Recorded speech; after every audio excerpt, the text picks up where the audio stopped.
Welcome back to Words of Paradise. I'm your host, Leon Idle, and do you guys remember the recent controversy about the all-female M&ms, the fem-ms, the women-ms, whatever you want to call them? Well, it seems like that backfired horribly. They are already going the way of JFK, at least if this article is to be believed. M&ms benches spokes candies after going all in on wokeness. Now, obviously, with a title like this, we know there's pretty much an inherent bias. However, in this particular instance, I completely agree. There's a bias here, and a bias against wokeness, which, as you know, I'm not exactly a fan of. Don't get me wrong, there's probably causes out there absolutely worth fighting for, but using, chocolate candy to promote feminine power, I'm sorry, I don't see it. At that point, you're just being ridiculous. But let's go through this article, see what they have to say. M&ms/Mars is the latest company to learn that most consumers are finished with woke politics being injected into anything and everything. This, as it turns out, applies to anthropomorphic M&ms as well. Just a few weeks ago, M&ms trotted out special packs that flipped the status quo by including only green, purple, and brown. Why those colors? Because in the company's marketing, those are the female characters.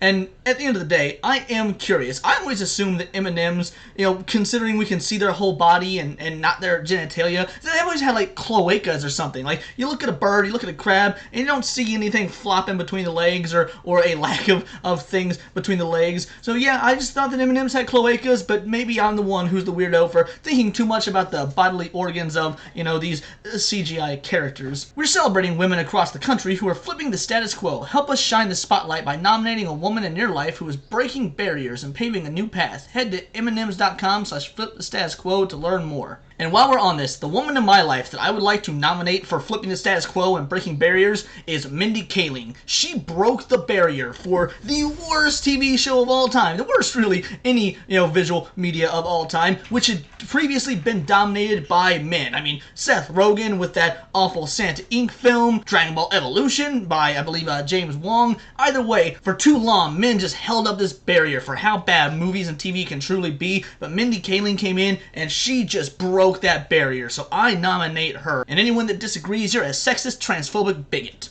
Congrats, M&ms, sticking it to the misogynists who pick out all the greens, purples, and browns. However, it wasn't long before the company got cold feet after hearing it from people who called them on their ridiculous act of virtue signaling. On Monday, the company posted a statement on social media in which announced the spokes candies, all of them, were being benched. In their place, Maya Rudolph. And then it says crickets. Now, here's the thing. Maya Rudolph, she is also an insane, lefty who believes that women in Hollywood aren't fair, this, that, and the other. But Maya Rudolph was incredibly successful on SNL many years ago, back when it was still moderately funny. I mean, it wasn't exactly the Dana Carvey years, but it was still moderately funny, and I, for a long time, had quite a bit of respect for Maya Rudolph. She's been funny in a lot of stuff, far more funny than Mindy Kaling. I'm sorry, I just can't help but go back to that. Anyway, so I think using Maya Rudolph, is at least going to be better than using these female anthropomorphic M&ms. We know for sure that she can be funny, even if she is a bit unhinged when it comes to her political beliefs. But let's go on and read the message. America, let's talk. In the last year, we made some changes to our beloved spokes candies, and we weren't sure if anyone would even note. How were you not sure if people would notice? You made sure that we did notice. You went all in on trying to make the M&ms more androgynous, or less douchey, or, less dumb / R word that people don't like because it means they got an extra chromosome in the case of the yellow M&ms, which just begs the question, do M&ms have chromosomes? The point is, you made sure that we knew the orange one had anxiety.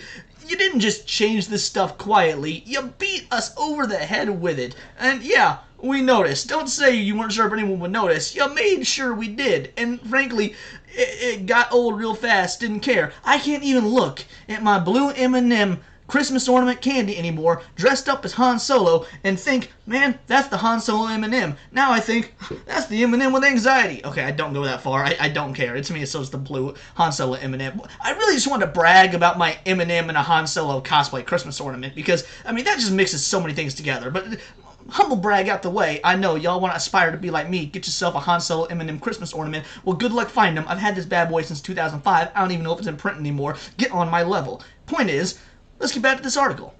And we definitely didn't think it would break the internet, but now we get it. Even a candy's shoes can be polarizing. This sounds so passive-aggressive. Which was the last thing M&ms wanted, since we're all about bringing people together. Therefore, we've decided to take an indefinite pause from the spokes candies. Don't take a pause from the smokes candies. Just bring them back in their original forms. I've said it before. I'll say it again. My favorite commercial of all time, my very favorite commercial, is an M&M's commercial. It's the M&M's Christmas commercial where they're talking about meeting Santa, and then Santa meets the M&M's and the red one, and Santa faints. Like, I don't know what it is about that commercial, but it has stuck with me my entire life. And I watch that commercial for fun on YouTube, sometimes even when it's not Christmas time. Bring back these characters just the way they were. People loved them. There was nothing wrong with them. You don't need to bench them. Just don't change them. In their place, we're proud to introduce a spokesperson America can agree on, the beloved Maya Rudolph. We are confident Miss Rudolph will champion the power of fun to create a world where everyone feels they belong. So you're just using a real person to do what you were already trying to do with your feminims. I mean, women-ims, or, again, whatever. My favorite line in there is, we're all about bringing people together. I can't tell you how many times I've built relationships with people over our shared love of M&Ms. Oh wait, yes I can. It's 0. Guys, you make candy, get over yourselves. Yeah, exactly. Besides, if you really want divisive candy, Twix. They're inherently political. Left Twix or right Twix? Do you want the Twix that's racist, or do you want the one that wants to raise taxes for the poor? I mean, really, at the end of the day, you gotta pick your poison. M&M's learned firsthand that cramming progressive talking points doesn't lead to sales. I think what sticks in people's craw when it comes to corporations leaning into progressive politics is it gets to a point where you can't escape it. Most people prefer just grabbing a pack of candy without hearing a soliloquy on the company's stance on social issues. No one has ever stood at the vending machine and wrestled with what to pick based on the respective company's stances on diversity and inclusion. You were entirely wrong. See, when I went to the vending machine at work the other day and thought, oh man, I really want a payday, but I realized it wasn't payday, I got super upset at the patriarchy making, payday only once every 2 weeks, and I felt like it would be an injustice to purchase a payday with money that I'd earned not on a payday, and I decided to fight the patriarchy, corporate America, and the Republicans by purchasing a Babe Ruth instead. Now I'm kind of in the mood for Reese's Pieces, but I like that M&M's is more outspoken on issues, diversity, and inclusion.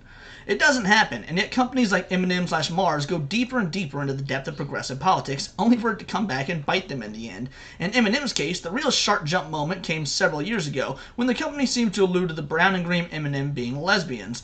I don't remember this. Oh my god. Okay, goody. This might be new to me. Sorry for those of you who knew about this, but this is like a late Christmas present. What? The brown and green M&Ms are the lesbos?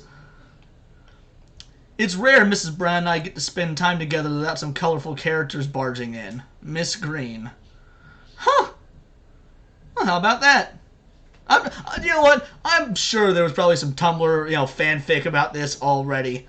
Perhaps the most telling thing is how quickly the company buckled. It doesn't believe in the woke politics it was peddling. If it did, it would have stood up for them instead of folding like a cheap table at Bill's Mafia tailgate. The company got caught trying to play to progressive sensibilities for the sake of turning a profit, yet it's been proven time and time again that simply doesn't work. Ask Disney, ask the NHL, now you can ask M&M's how that works. And you know what? At the end of the day, this article is right. Bias or no bias, its bias doesn't really matter because there are figures to back this up.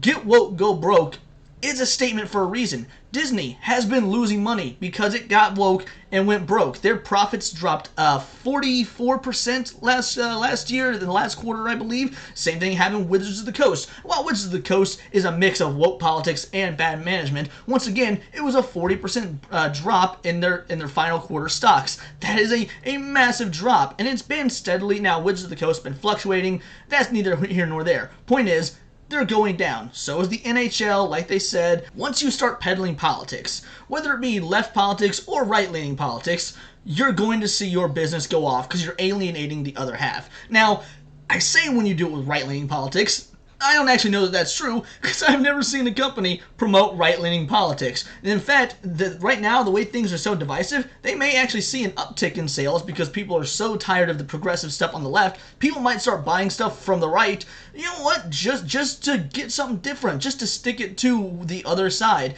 I could be wrong. I know that that's why I bought Hogwarts Legacy, because there's so many people that are just deranged on Twitter throwing a fit about the game's mere existence. I thought, oh dude, I gotta buy this despite them, despite the fact that I don't like Harry Potter. Isn't that right, Hondo? I don't know if you saw him in frame just there, but he pretty much dive-bombed the computer when I said Harry Potter. He must not be a fan either. Anyway, the point is, keep politics, left, right, center, doesn't matter, out of candy. Unless you're Twix. You guys have earned the exclusive right for the left-right dichotomy. But other than that, that's all I've got for this. Please subscribe to the channel and check out the back catalog. It is full of nerdy news for things like Dungeons & Dragons, Magic the Gathering, Star Wars, Disney. It's all there. Any nerdy news is here in the nerdosphere. So please subscribe because this has been Words of Paradise.